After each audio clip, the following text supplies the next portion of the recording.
Right. Okay. Pessoal, esse é o Chuck Owen. O Chuck, ele é professor da University of South Florida. Na verdade, ele é o criador do programa de jazz da University of South Florida. Ele é um compositor extremamente bem reconhecido nos Estados Unidos, premiado. O último álbum dele, ele recebeu 4 indicações ao Grammy. Se eu não me engano, ele tem mais 3 indicações anteriores. Ele é o presidente da Sociedade Internacional de Compositores e Arranjadores de Jazz, que é uma associação internacional da qual fazem parte como sócios todos os principais compositores e arranjadores de jazz para big band e alguns para banda pequena. Creio que o Chick Corea é um sócio dessa sociedade, inclusive. Então, eu poderia ficar essa 1 hora inteira falando sobre as qualificações do Chuck, mas aí a gente não iria conseguir conversar com ele. Chuck, before we start, I just have something I would really like to tell you. There was a moment at USF that was really special for me, and you were there. When I had my recital, you probably remember how chaotic was that day. Like we didn't know if we were going to have a recital or not. It was the craziest day in this year, I believe. But we ended up meeting, and when I finished my recital, you came to me and it looked like you were going to say something like, give me a good feedback about the recital, but you just stopped in my front and in front of me, and you couldn't say anything, and you just gave me a hug. So that I felt so happy about that. Oh, good. That's what you deserved. Thank you so much. It's a good memory I will always carry with me. So let's go. The first question I have for you is, as a way we can know more about your work and about the skills you have earned for your life, would you be able to kind of make a list of 5 high achievements you have reached as a composer, arranger, and music educator?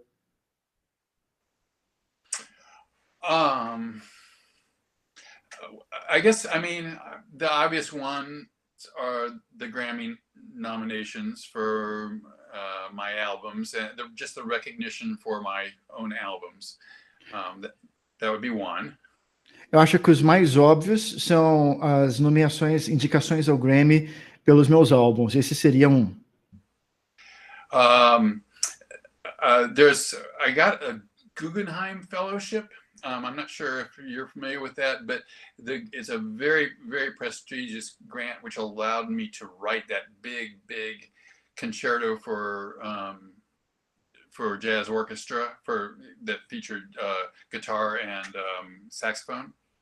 Eu consegui uma Guggenheim Fellowship, que não sei se vocês sabem o que é, mas ela me permitiu escrever um concerto de jazz para guitarra e saxofone alto. I've had the opportunity recently to work with the WDR Big Band. We're working on an album right now, and that's it's a wonderful experience and kind of a dream come true. Tive a oportunidade de trabalhar com a WDR Big Band. Nós estamos escrevendo um álbum nesse momento e foi uma oportunidade excelente. This is going back a long time ago, but I got a chance to write for the Tonight Show Big Band, and when it was in Los Angeles, and that was kind of the start of my career, and so that was a huge moment for me. Isso faz muito tempo, mas eu tive a chance de escrever arranjos para o Tonight Show quando eu estava em Los Angeles. Isso faz muito tempo, mas foi um grande momento para mim. The Tonight Show, you mean, is the David Letterman show?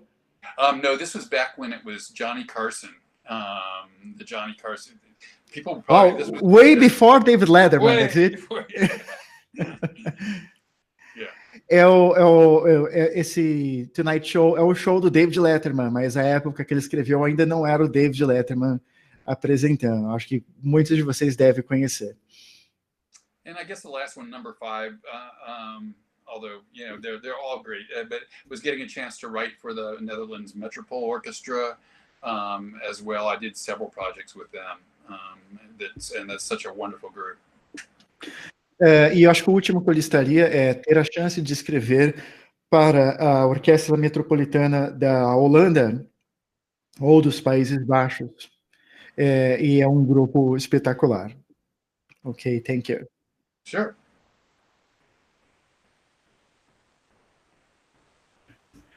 Would you be able to tell us briefly about where and how have you had your studies to become a composer and jazz arranger?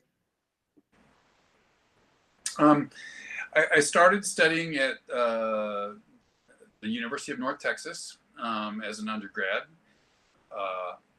and then continued formal studies out at Cal State University in Los Angeles.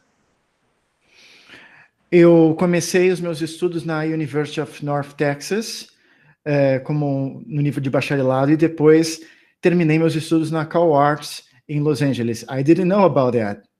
Yeah, it wasn't Cal Arts, it was Cal State University Northridge. Can you type it?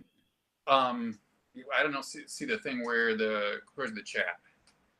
I don't see where the typing thing is here. You can spell. It works too. What's that? You can also spell. Oh, it's just California University or State University at Northridge. Northrid. Okay. But should I continue? Yes. But actually, I think like most writers, maybe the experience that I gained was just simply writing for musicians. So in Los Angeles, I formed my own big band along with Gordon Goodwin, and we had a big band for a while, some terrific players and freelance players in LA. Mas eu acho que, como a maioria dos escritores, a maioria do meu desenvolvimento aconteceu enquanto eu estava escrevendo arranjos para outras pessoas. Tive uma oportunidade de escrever em Los Angeles com um grande músico. His name is Gordon Goodwin. That's it? Gordon Goodwin. Oh, Gordon Goodwin. Yes. Sure. Yeah. I figured some people might know him. Yes, I know him, actually. Yeah. But then obviously when I came back to Tampa, I got a chance to eventually form my own big band, and that may have been the best learning experience, is having my own big band to write for, to meet regularly, and that I could really shape my compositions the way I wanted to. Mas aí, quando eu me mudei para Tampa, eu tive a oportunidade de criar a minha própria big band, e esse foi o melhor momento em que eu pude a oportunidade de dar forma do jeito que eu queria e fazer da forma como eu queria. Yeah, you mean the Jazz Surge. Right, yeah. I'll mention one other thing as far as educational. Right after I finished my master's degree, I got a grant to study with Patrick Williams. He's a film composer out in LA. They were earlier films, but he was wonderful. I followed him around and learned so much about the film scoring business through Pat at that time. Assim que eu terminei o meu mestrado, eu tive uma oportunidade também de estudar com o Patrick Williams. Ele é um compositor de trilhas sonoras em Los Angeles e pude aprender bastante com ele também. Okay. Have you actually studied with him or worked with him? With Patrick? Yes. Yeah. I was his kind of. He was kind of my mentor for a year. So I would study a little bit with him, but then he also gave me assignments. So I did a little what the kind of ghost cues for a few of his TV shows and that sort of thing. E eu iria estudar com ele funcionaria como mentor para mim, mas na verdade ele também me dava tarefas ou trabalhos para fazer como pequenos trechos de trilhas sonoras que apareceriam na TV. Okay. I have another question for you. Your last album, Whispers on the Wind is very mature. It sounds very nice. It's innovative, creative, and it definitely shows that your sound has a self identity, that you have your self identity as a musician. However, this album also shows that I lost part of my question, but what I think I was going to ask you is that this album also shows that after several decades of your career, your sound kind of changes a little after the decades, and it's kind of easier when you have a recording in the end of your career than in the beginning. So my question is how was the process of composing, recording, and releasing not your last album but your first album? How have you prepared for your first album, and how have you felt on that time? It's funny, Adolfo. This is the second time today I've been asked this question, which is really weird. So the first album was a first album. I had been waiting for 20 years or so to make this album, but I had just barely formed Surge. We had just become established just a few months beforehand. So basically, the pieces on that some of them were 10 years old. They were coming from everywhere. Some old pieces, a few were pieces I wrote new, but I was just getting to know the band. I'll stop there and let you translate. O primeiro álbum, eu tinha acabado de formar o Jazz Surge, a big band dele em Tampa. Então, as músicas, elas vieram de toda parte. Tinha músicas que eu tinha feito há 10 anos atrás, tinha as músicas que eu tinha acabado de fazer. Porque o Jazz Surge estava formado há apenas alguns meses. So, in my mind, and looking back on it, it's a very uneven album. There are some, it's not that I dislike the things, but there's some things that they don't feel very much like me. They were pieces that were commissioned by other people, and I wrote for those bands, and I included because they were pieces that people liked. But in the process of making the few pieces for that band and getting to know the musicians, all of a sudden it was a huge change for me. It was a recognition that I needed to develop something that was more mine, and I actually had the opportunity to do it. Eu, sinceramente, acho que o primeiro álbum, ele é meio irregular, porque ele tem algumas peças que parecem que não se encaixam ali. Tem algumas peças, por exemplo, que eu fiz por comissionamento, ou seja, ele recebeu dinheiro para fazer alguma peça e ele colocou ali porque ele achava que a peça era interessante.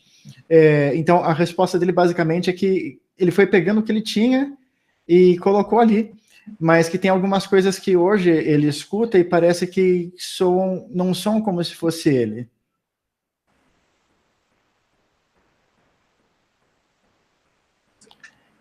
That's the answer? I think that's, yeah, is there a follow-up? I mean, you want me to go further with it?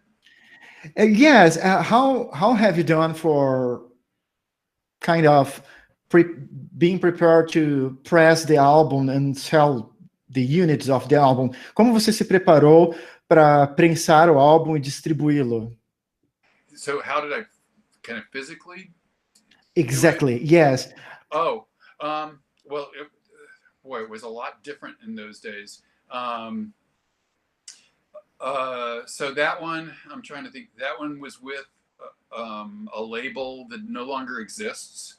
It was a label called Seabreeze Records, and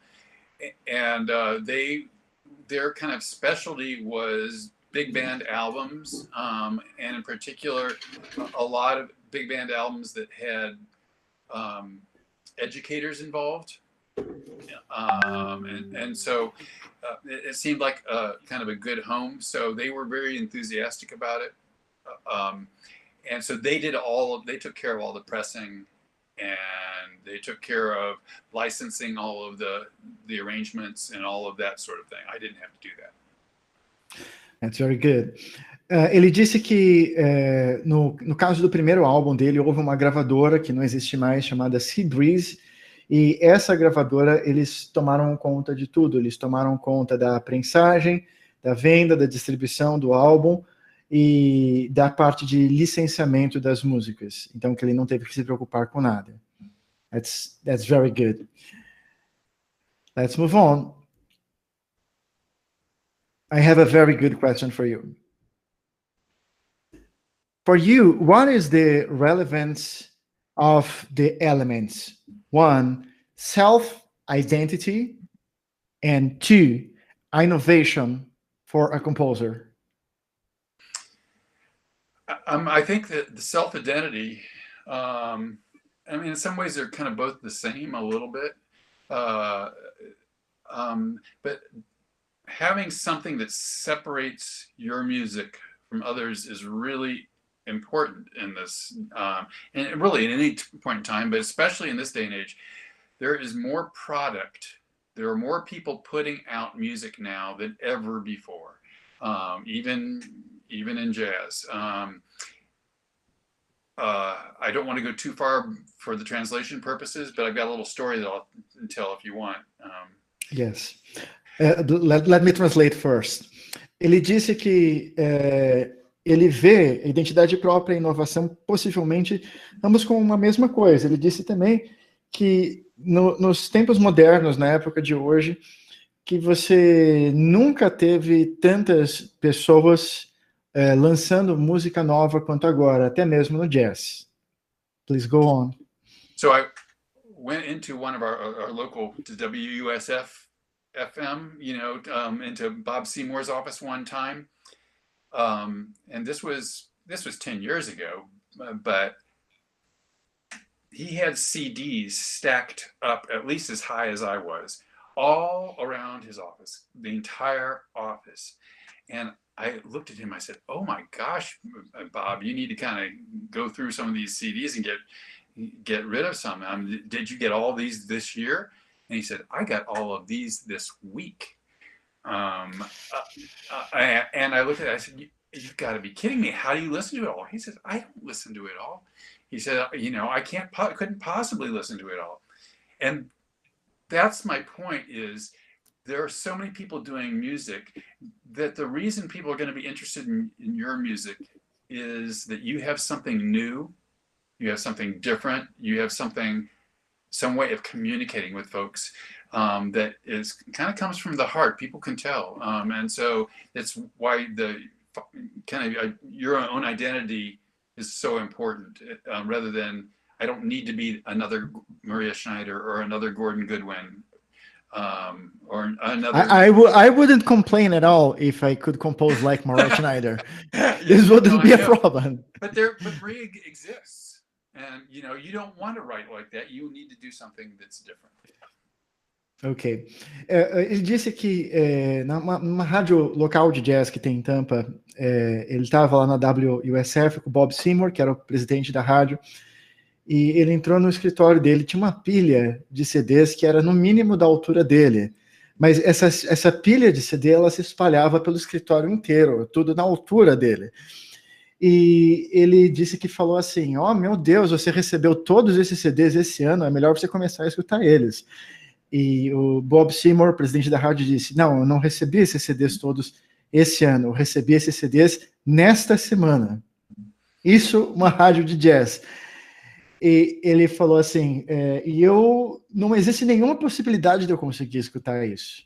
Não tem como. Então, por isso o Chuck disse, por isso que eu vejo que é importante que você tenha um trabalho inovador e com uma identidade própria, porque tem tanta gente fazendo música que se você não estiver fazendo algo novo, se você for uma cópia de alguma coisa que alguém já fez, como o Maria Schneider ou Gordon Goldwyn, as pessoas não vão prestar atenção no que você está fazendo.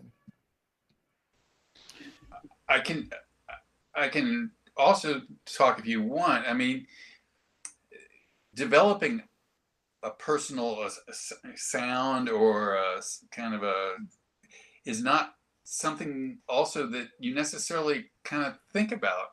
I mean, that's the problem with it. It's a very difficult thing.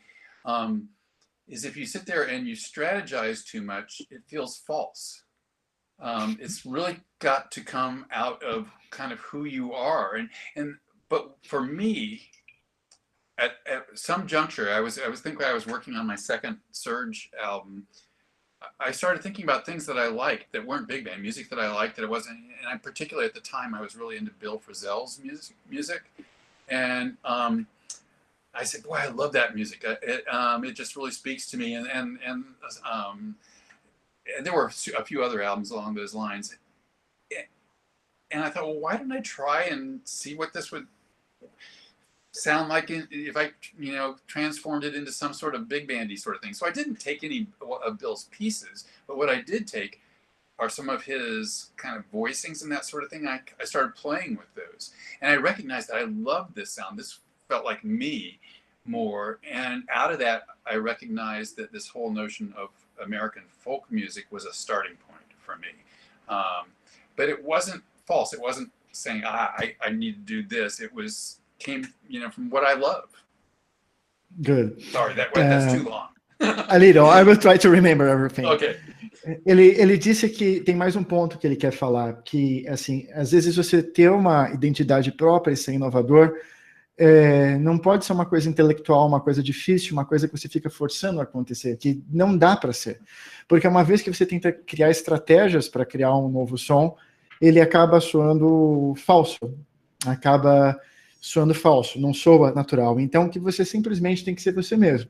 Ele disse que uma vez ele resolveu começar ele estava escutando músicas para formações menores, né? Ele é um compositor de big band, ele estava escutando músicas para formações menores, e ele estava escutando a música do Bill Frisell, e ele falou assim, poxa, eu quero tentar pegar esse tipo de som aqui e transportar ele para big band. E ele começou a ver, especialmente com os voicings do Bill Frisell, eles já são muito parecidos com a identidade dele, com a ideia dele de música, com as influências dele meio que baseadas no folk music americano. E em cima disso ele acabou vendo que na verdade aquilo é muito próximo do som dele, foi natural fazê-lo. Por isso acabou não sendo falso. Ok. Let's move to another one. I have to select the best questions I have here. I have like 2,000 questions. Oh no. It's not that much. I have a very good one here. You will love that one. How to get some recognition and some popularity as someone who works with instrumental music, and not only instrumental music, but autoral or compositional instrumental music with your own music, original music. How do you? The question is, how do you get more people to listen, or what's? I'm not sure I understand.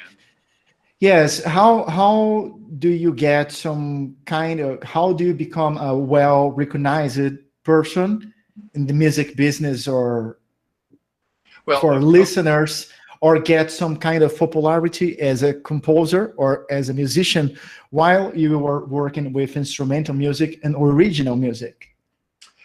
Well, let's be clear. I'm not very, popular or recognizable in terms of the general population. I am whatever recognition I have comes largely from those people who already like instrumental music and who like jazz, and they recognize me within that very small sphere. So I think it's limited what the form of recognition that I have. However, I'm so delighted, and that the people within that, those are the people whose respect I kind of want most. Those are the people that are going to really love listening to my music. So I'm very excited to have them like it. I'll come back. I'll let you translate that, and then I'll come back and elaborate. Ele disse que, em primeiro lugar, ele quer dizer que ele, na verdade, ele não é uma pessoa reconhecida pela população em geral. Ele disse que dentro do segmento específico de pessoas que escutam jazz e música instrumental, ele tem algum reconhecimento. Para as pessoas que já escutam aquele tipo específico de música, existem pessoas que gostam da música dele, mas é porque aquelas pessoas, elas gostam e procuram aquele tipo de som. Now, I do think one of the things that people neglect to do, that musicians neglect to do, that composers neglect to do most frequently, is really be informed about how to help market their music so that the people that they do want to hear it, their audience, or their prospective audience, is aware of it. And that goes back to that whole thing I told you about Bob Seymour with all that music out there. How do you make sure that people know about this? And what I've found is that there are public relations people who do this for a living. There's all sorts of ways of publicizing your music and putting it out there. But ultimately, if you really want to reach the biggest audience, you need to take advantage of the fact that these people are out there that do this, and this is all they do. They know so much more than what I could be able to put out on social media or in my own efforts. And so it costs a little bit of extra money, but that's something I build into my project budget, my recording budget right from the start. And I really advise everybody to do that. Okay. I guess that was the kind of the degree I should have pursued, not jazz playing. Eu vou traduzir o que ele disse. Ele disse que ele acha que as pessoas negligenciam muito o fato de que você precisa estar apto a vender e promover a sua música. E que hoje existem pessoas, como relações públicas, por exemplo, que elas são especializadas, elas vivem de fazer isso, que elas fazem isso melhor do que ninguém. E que essas pessoas, elas têm capacidade para fazer isso melhor do que nós mesmos colocando nossa música, por exemplo, nas mídias sociais. Chuck, I have to say that you probably have noticed that, but I have seen that there's a current way of promoting music that is more based into the composer himself promoting his music through the internet. I have seen a lot of articles encouraging people to promote their music by themselves. Yep. And I have always thought about that because, if I have to compose my music and I have to spend like 10 hours a day promoting my music in the internet and learning how to do digital marketing and building strategies to promote my own music, there will be a point that I won't be able to focus in composing anymore. And what do you say about that? A minha pergunta foi, eu vejo que existe uma corrente no momento de pessoas sendo muito incentivadas a se prepararem para promover a sua própria música, ao invés de delegar essa função para outros, e passam horas e horas por dia tentando promover a própria música, e que, na minha opinião, eu acho que isso atrapalha um pouco o processo composicional da pessoa. Qual que é a opinião dele? Yeah, so that's very true, and that's part of the reason that you allow professionals to do this, is to preserve your own time. There are all sorts of people that have ways that will suggest how you can promote your music online, digitally, and through social media. And the thing is, I do those too, or I do a lot of them myself. But you can never replace the professionals out there have personal relationships with others that write reviews, that head up at big arts agencies and that sort of thing. Having them promote your work does not get you anything necessarily. All it does is it gets you in front of these people. When the guy that does my PR suggests that someone over here looks at my my new album, they're going to look at it. They may not like it. They may not want to write a review. They might, and there's no guarantees, but they will look at it. However, I can do the same thing through social media. Is that person going to, because I send out social media stuff, or even if I get a direct email to them and send them a copy of the album, are they going to look at it? Probably not, because they don't know me. They know this PR guy. Okay, so here we are with our pile of CDs again in the office of Bob Seymour. Ok. Ele disse que a vantagem de você ter essas pessoas, de você ter as relações públicas, é que quando os trabalhos forem enviados para as revistas, por exemplo, para receber uma resenha pelo Relações Públicas, essas pessoas que escrevem sobre música, elas vão olhar o trabalho. Não existe uma garantia, elas podem não gostar, mas elas vão olhar o trabalho porque foi aquela pessoa que mandou. Essas pessoas, elas têm uma rede de contatos. E que ele até pode fazer isso pelas mídias sociais, mas e aí, será que as pessoas vão olhar ou não? Então ele está falando muito sobre o networking, a influência, e ele associa a imagem de você ter, a ideia de você ter relações públicas como você ter uma pessoa que não apenas vai fazer aquele trabalho, mas vai fazer aquele trabalho e por causa da rede de contatos dela, aquele trabalho vai funcionar. Pessoal, eu gostaria de pedir que, se possível, vocês tentem deixar suas câmeras ligadas. É mais interessante para a gente. Turn your cameras on. I have a very good question for you again. I guess I have a lot of very good questions, but let's go. It may be because I am a journalist. Could you please speak a little about the International Society of Jazz Arrangers and Composers? Would it be some way good for musicians that live in Brazil? What it does for people, and why should people look for that? So, ISJAC, or the International Society for Jazz Arrangers and Composers, is a pretty young organization that is put together specifically to serve other jazz arrangers and composers. That's our goal, is to try and figure out what other jazz arrangers and composers need and help do that. And then at the same time, bring attention to the value of the jazz arranger and composer to the general public, to other musicians and other music organizations. I'll stop there and I'll continue after you translate. Ele disse que a Sociedade Internacional de Compositores e Arranjadores de Jazz é uma sociedade razoavelmente nova e que ela visa dar um certo apoio ou fazer conexões para as pessoas que estão cadastradas nela. Eu perdi um pedacinho do áudio aqui. Chuck, I lost a little of the audio while you were speaking. Would you be able to repeat that answer? Say, what did you lose? I lost part of your answer. Oh, I'm not sure which part you. Just basically that we were formed to basically serve the jazz arranger and composer, and all of our initiatives are designed to do that. Todas as nossas iniciativas são desenvolvidas para servir ao arranjador e compositor de jazz.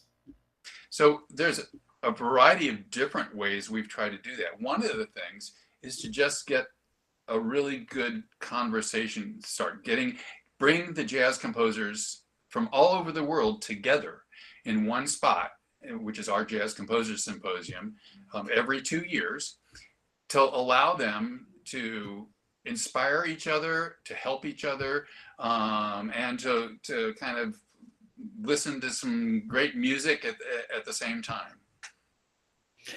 Uma das nossas iniciativas, por exemplo, é juntar essas pessoas do mundo inteiro, os compositores e arranjadores de jazz do mundo inteiro, em um lugar só. E nós fazemos isso através do nosso simpósio, que acontece a cada 2 anos. E através desse simpósio, as pessoas têm a oportunidade de se conhecer, interagir e inspirar umas às outras. But we also know that a lot of people can't afford to come to these symposia, And so we're more and more of what we're doing is we're doing outreach digitally. We have a blog that's available that talks about different people's, the way they work. We have composer resources that tell a little bit about where you can get funding for different things or support. We're very shortly going to have a thing where our members can submit little videos and share videos of them talking about their own writing, their own music. That'll be coming out just this fall. And we've got grants for young composers that we provide them. When COVID-19 came out, we offered grants to support musicians who had been hurt financially. So basically the idea is we want to support composers, but the first thing is to get all the composers together. Ele disse que existem pessoas que não têm condições de pagar a viagem para ir até o simpósio, então por causa disso existem outras iniciativas. Eles têm um blog, eles têm um espaço onde as pessoas conseguem colocar as músicas para os outros escutarem, mas que, na verdade, tudo isso significa que, no final, o que a sociedade faz é colocar as pessoas juntas. Ele falou também que existem os grants, que são prêmios ou ajudas financeiras que são concedidas a compositores, e que uma recente que foi feita foi uma ajuda financeira baseada no Covid-19, que eles deram um auxílio financeiro para certos compositores por conta do Covid-19. Eu me lembro quando isso saiu. Ok, Chuck. So I'll mention that. So the website is www.isjac.org, and currently membership is free. So join. Eu estou colocando aqui o site para vocês, e se tornar um membro é gratuito.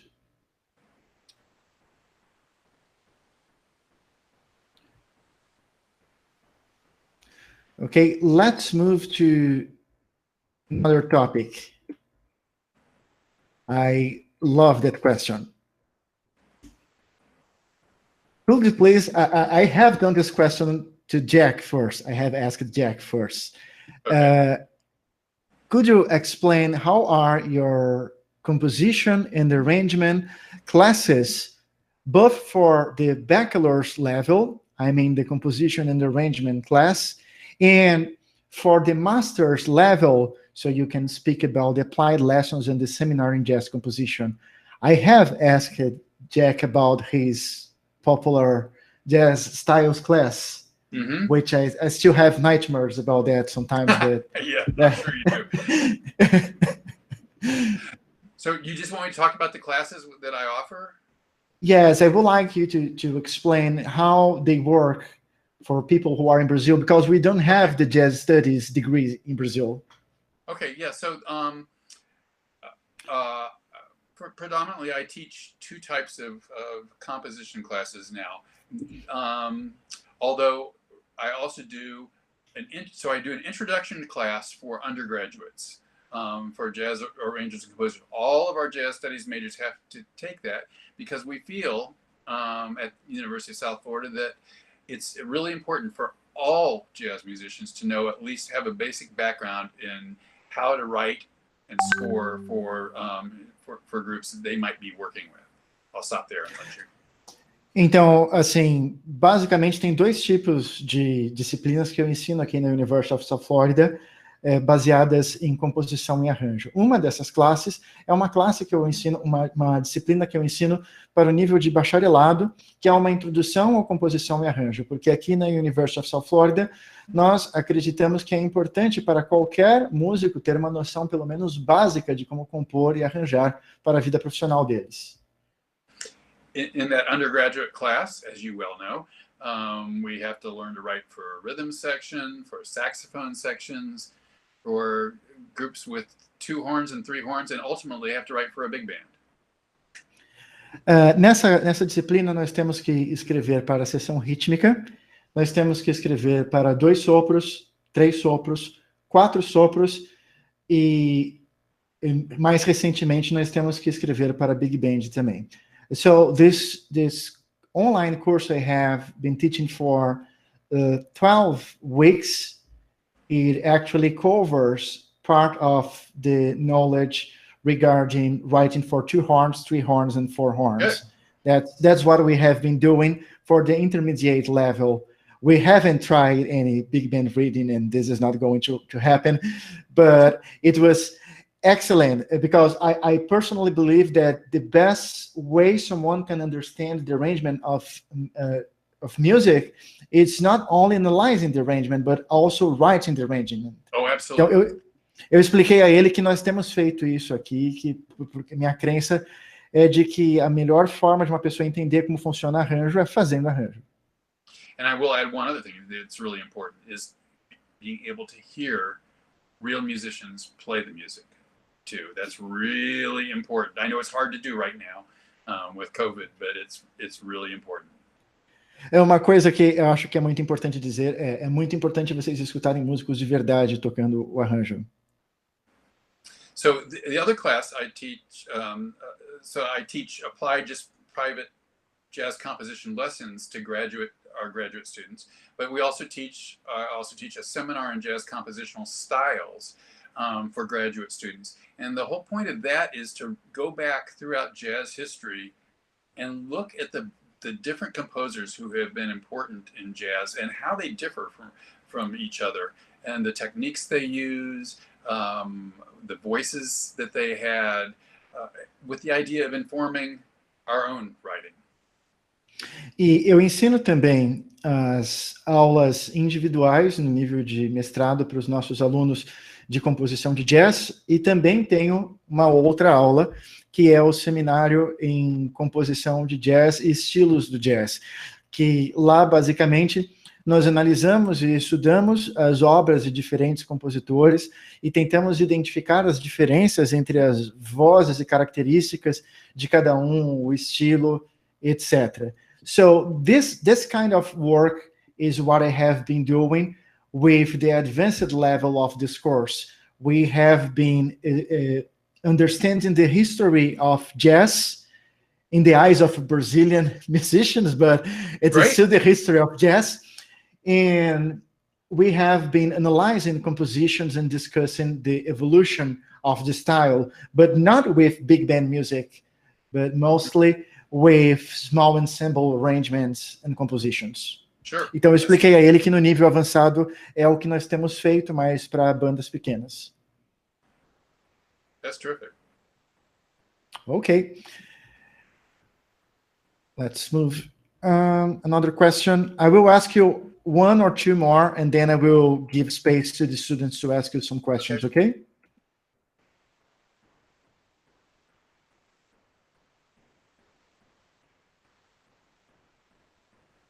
I have to choose the best ones. Yeah, this one. We know that in the decades of the 70s and the 80s, especially during the 80s, there was a huge jazz fusion scene in the whole world. What happened to jazz after that? What is the moment we live right now? What is the aesthetics or music language that has been associated with jazz over the last 10, 20, or 30 years? Interestingly enough, in the 80s, just that point in time when you're talking about a kind of a fusion of jazz, drawing a lot on kind of popular music trends and rock music trends and even some world music trends. Exactly that same time that was going on, there was also a reaction to that, led by like Wynton Marsalis and that group, where it was mostly about very traditional jazz and the value of that. It created there was a big fight that went on for maybe 10 years or so. And Wynton won the fight, by the way. No, I don't think so. I think what happened is, Wynton certainly established something great, but I think what's happened is it's gotten more diffuse. when you look at jazz artists today, it's actually hard to define. I mean, what direction we're going, because I think we're going in so many different directions. A lot of the music that we listen to as jazz is kind of hard to even necessarily say is jazz. It could be just as comfortable residing in contemporary classical music, or in folk music, or in world music of some sort, or in hip hop. So I think it has always been, right from the very beginning, moving outward and embracing more and more music. You saw that as early as Dizzy Gillespie, embracing Cuban music. And I think it's just continued to go that way. And I don't see anything stopping it from continuing to expand that way. So you see jazz like a kind of reverse pyramid, like doing this. Exactly. In terms of its embracing and drawing from other musics. Ok, ele disse que é verdade que durante a década de 80 houve um grande sucesso do movimento Jazz Fusion e de formas mais populares de música mais comercial, mas ao mesmo tempo houve uma reação a isso, houve uma espécie de luta com músicos como Wynton Marsalis produzindo uma forma mais tradicional de jazz.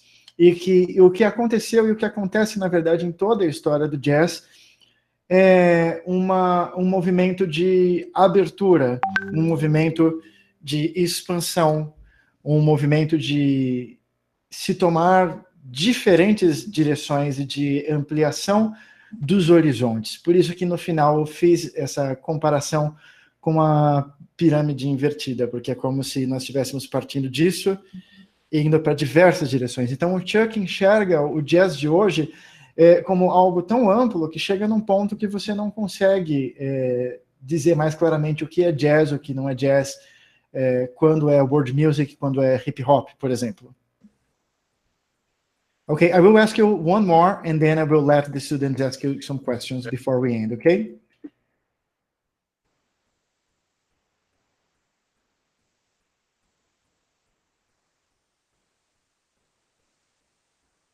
Yeah, I have to ask you that one. I would like you to say a brief phrase regarding some musicians that have been associated with large ensembles and some musicians that have been associated with small ensembles. Gostaria que você falasse rapidamente sobre músicos que foram associados com formações maiores e menores. Are you ready? You're going to give me names of people? Yes, and I just would like you to say a brief phrase about the music of this person.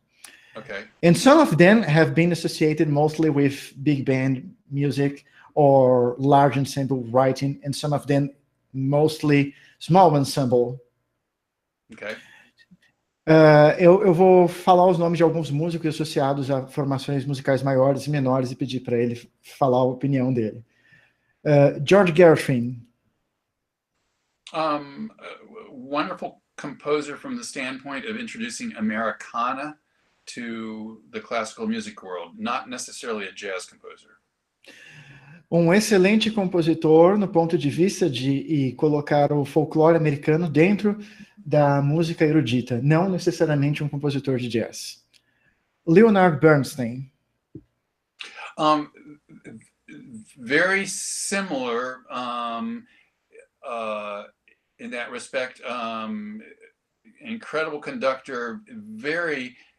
Bernstein's interests were so widespread that he embraced all sorts of music, and I think really had a great influence on the American audience in listening to different types of music. Again, not a jazz composer, but he loved jazz itself. Ele disse que ele é uma pessoa que fez muitas coisas, é um excelente regente, mas também compositor, e que uma das grandes importâncias, parecido com o feedback que ele deu do George Gershwin, mas disse que uma das coisas importantes é fazer com que as pessoas nos Estados Unidos ouvissem a vários gêneros musicais por conta dele, mas não é necessariamente um compositor de jazz. Pessoal, vocês podem ir preparando as perguntas que vocês têm também, para a gente já não passar do tempo, tá? Podem digitando enquanto isso. Duke Ellington.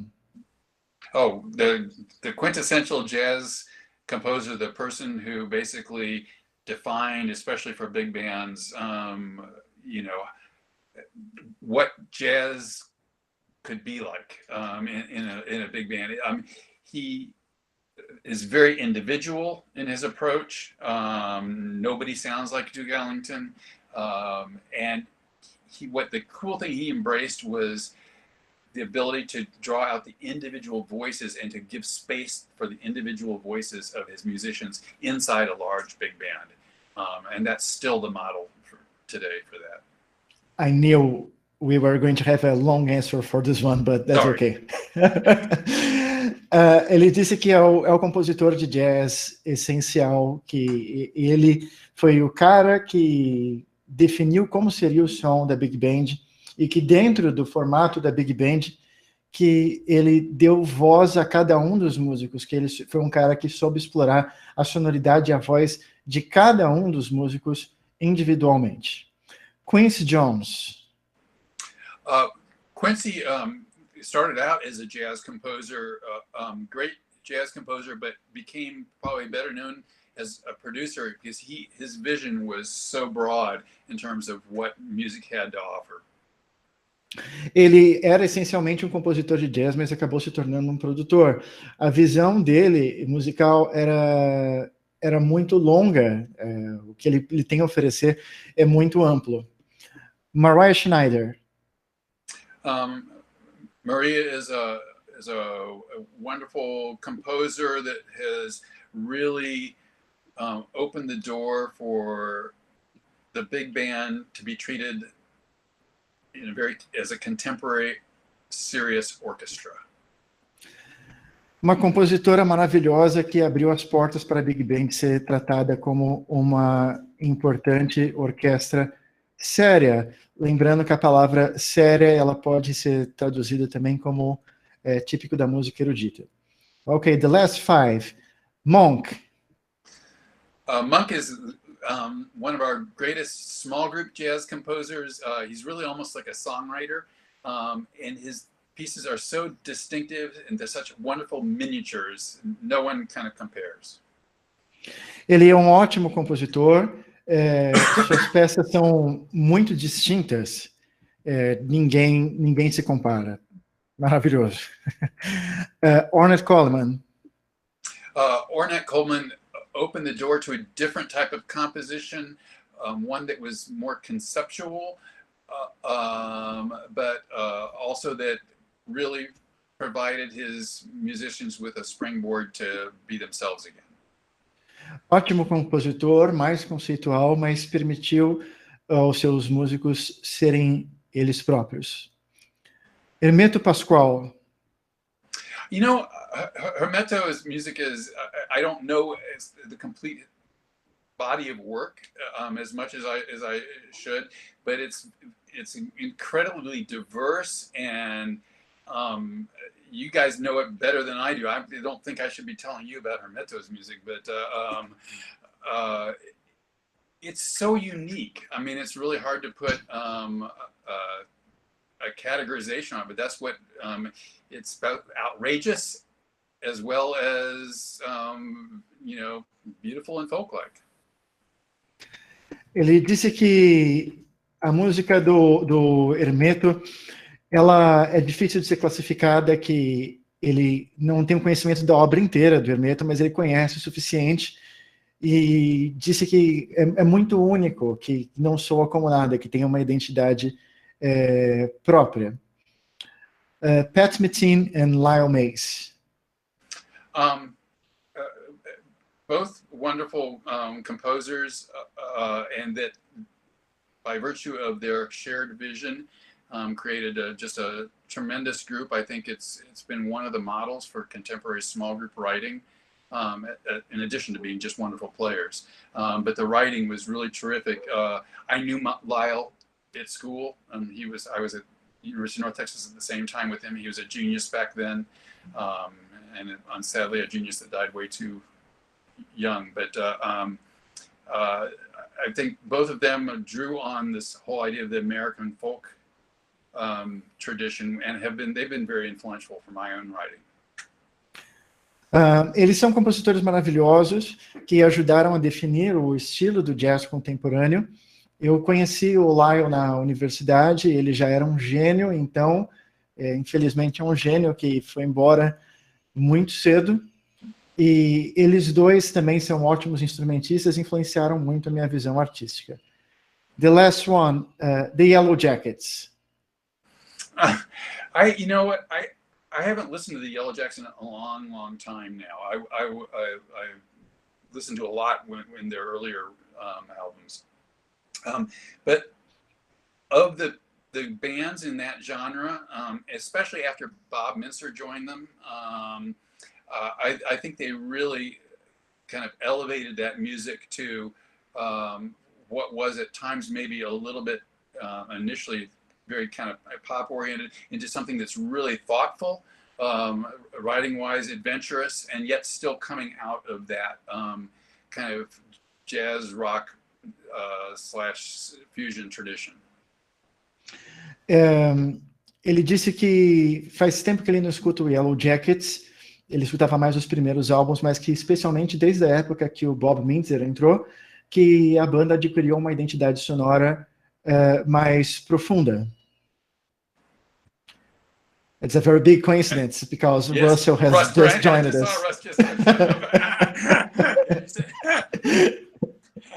Hello, Russell. How are you doing? Cool. Your mic's turned off, but I'm finishing my interview with Chuck. I guess in no more than 5 minutes we'll be done. But you can stay and stay with us. Eu queria saber se os estudantes têm mais alguma pergunta para o Chuck. Eu recebi uma pergunta. I have a question for you from one of the students about what's your opinion about the music of Mike Stern? Oh, well, Mike actually played on one of my albums, although we had to record it remotely. And he's been down to the university a time or two too. So I love his music. He's extremely chromatic in his approach. The first time I heard him, it was just eye-opening almost in that regard. But I love that fact, and incredible energy. It's kind of an aggressive style of playing, which again I think can be very attractive. O Mike, na verdade, tocou num dos meus álbuns. Eu acho que ele tem um estilo muito cromático que no começo me surpreendeu. Tem um estilo de tocar muito agressivo que eu acho muito atraente. I will do 2 more questions, okay? I will ask you 2 more questions. One is, Amanda asked, what is your opinion about a composer? What do you think that a composer needs to do to improve in each composition he creates? I think, again, I'll go back to an answer I gave earlier, is first off, hear it. Get people to play it.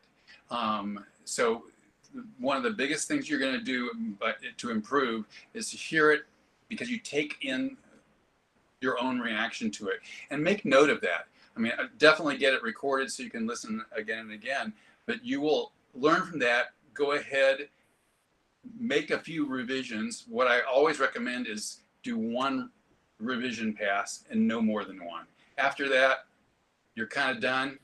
You should move on to writing a new piece. But I guarantee you, having heard that, even if you don't ever get that first piece exactly where you want it, the revision isn't quite there, it will impact your very next piece, and that will be improved. So the growth process, write, listen, write some more.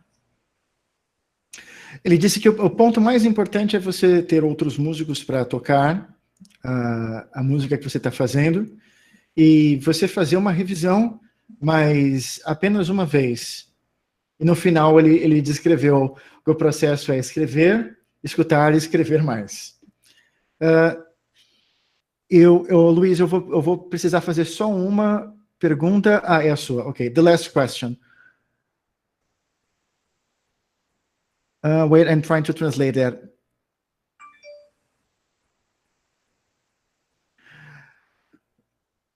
what do you consider to be the most advanced level of harmony studies, and what do you suggest? Do you suggest any books for advanced harmonic studies? Actually, I have one suggestion. I will type it here. Good. I'm glad you do. I'm assuming the person's talking about jazz harmony too, right?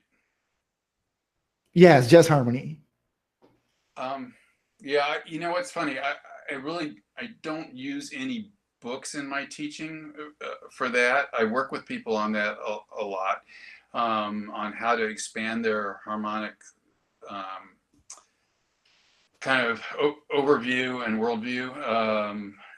And so I have some techniques I like to introduce to them to make them explore. Honestly, a lot of it's an exploration process. It's really important to have a firm grounding in functional harmony. But from that point on, I think a lot of it is true individual exploration. So I don't use a book, and I'm not sure I would know. Maybe Russell know. I don't know what to suggest. Eu não uso um livro. Eu acho que é muito importante você ter uma base em harmonia funcional e, a partir disso, pesquisa e experimentação. Não sei que livro exatamente eu poderia sugerir. Talvez o Russell saiba. Okay. Chuck, thank you so much for joining us. It was a pleasure to see you again. Yeah, I had a lot of fun. And thank you all for... Good to see you. You're welcome. Talk to you later. Bye-bye. Hello, Russell. Can you turn your mic?